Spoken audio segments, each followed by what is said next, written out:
Let me quickly show you how to use Venmo with PayPal. If you have some balance on your Venmo account and you want to transfer it to your PayPal, you can easily do it within a few steps.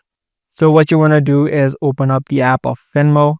Inside of your Venmo app, in order to transfer balance to your PayPal, tap on the settings icon that is on the top right of the screen.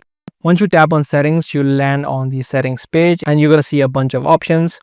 On this page, you just want to scroll down to the bottom, and here you'll find the option called send money to PayPal.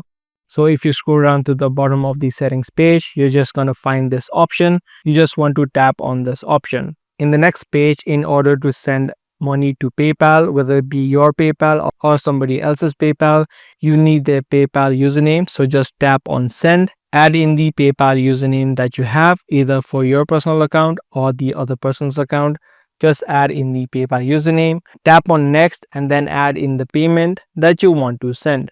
Since Venmo is owned by PayPal, you can easily transfer funds to and from your PayPal and Venmo account. So by following these couple of steps, you'll be able to use Venmo with your PayPal. I do hope this guide video was helpful to you. If it was, be sure to share, subscribe, and also give this video a thumbs up. That's all for this video. I'll see you in the next one.